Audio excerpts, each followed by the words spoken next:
مهردین نصیرов و این شریکانش جوانان لولی هستند. آنها از کسبهای اولادی که گشت و گدایی بود دست کشیدند. مدت 1 سال می شود که آنها همین طور مهنت میکنند، خانه میسازند، میخواهند که رزقشان را با مهنت حلال پیدا نمایند.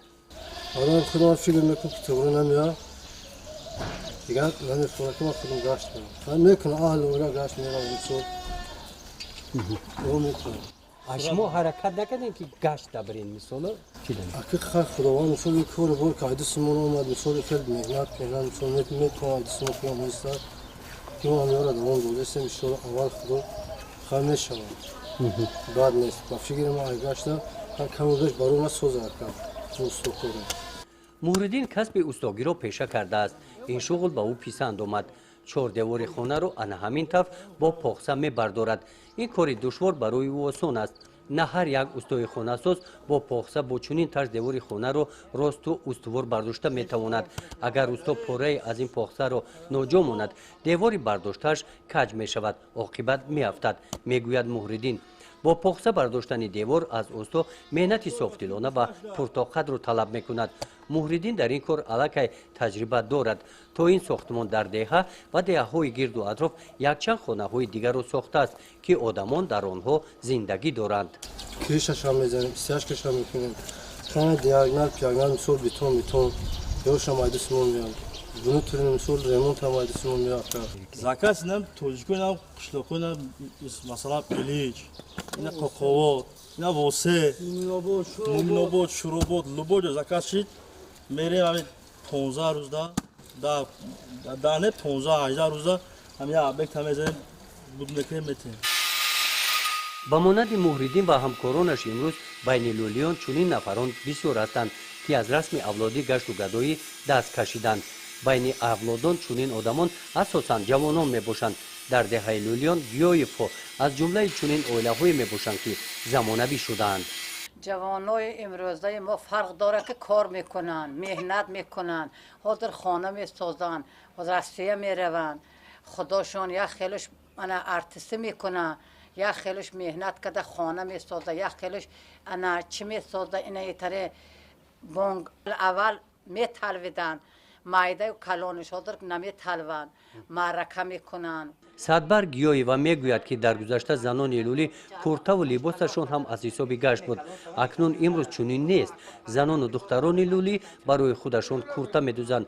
این کرته در تنی صدبرگ بوده رو دخترش دوخته است. اول گشت میکنن، میتلوین. خود در تای دیرا یک قشلاق بود که یک پارکنان یاوم گفته همونجا میرفتن. حاضر نمیتلوند. و قنه میرن و کم میرن.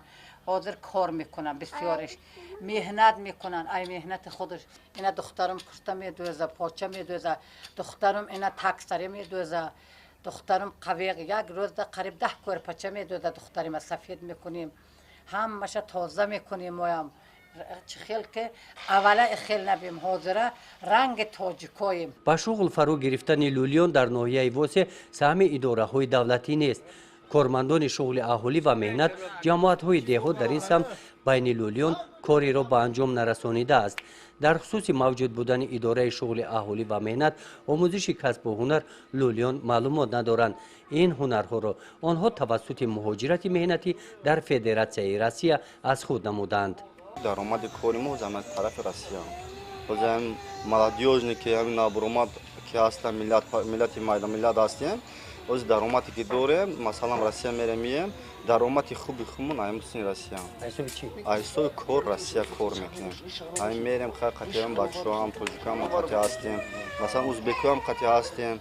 اینا تمام خیلی ملت خاطر خیلی یاد گرفتین هم ساختمانچی خودت؟ ما ساختمانچی ما که میگم که چم شنیدن دیدن بهتر چیزی خوب خیلی بسیار قدشان کار کردم. پس کردم دیدم همون هنر با عقلم رسید، با همون راست کردم خیلی.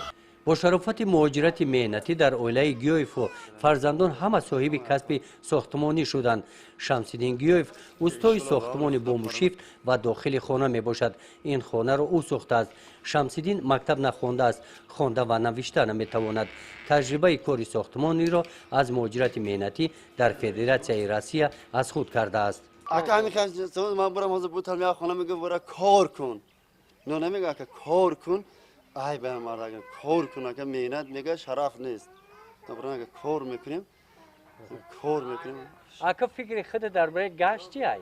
ای من اکا کار را پس نیام که سالای بابا بود مو بود کار را میکردن اکا ای کارا گذاشت دیگه حوض فقط کار است کاره میسوش یا جو زور نرس عربا کشی کن یا نه اکا جان عربا که کار کن که همین زنده پیش بر که پیش داره اون موسیقی تو هر کار میکنه اکا جان خیلی وقت سال دیگه گذاشته اکا دیگه حوض فقط زمانش دیگه کار اکا کار شمسیدین و همکارانش میگویند که در مهاجرت مهنتی در خارج کشور آنها گشت و گدایی نکرده به کارهای ساختمانی مشغول میباشند.